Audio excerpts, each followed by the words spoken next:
All right, there's a few more to do here. I'm just going to do this next one.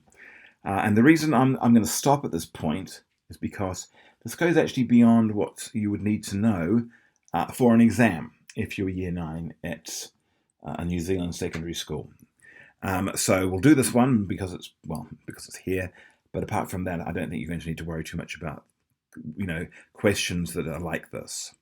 All right, so let's have a look. So this time we've got number of pills, it's chemist dispensing triangle with rows, but it's not just the number of pills in the top row, which is 1 and 3, and over here it would be 5, but it's the total number of pills.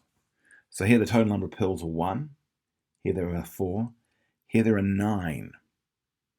All right, so we're looking for an equation that does this. Now, I'm not going to teach you the equation. This is what's called a quadratic equation. And you do not need to know this, as I say.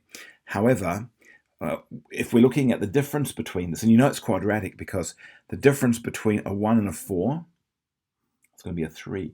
And the difference between a 4 and a 9, well, that's going to be a 5. So these differences are not the same. So therefore, it's not going to be a linear sequence. And there's a way of finding this out, which is simply to subtract 3 from 5. But we're not going to worry about that right now. So the answer here is going to be a quadratic one, and we're looking for something squared.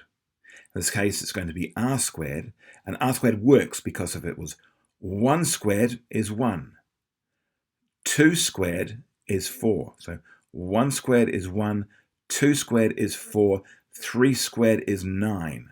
So the answer has to be a C.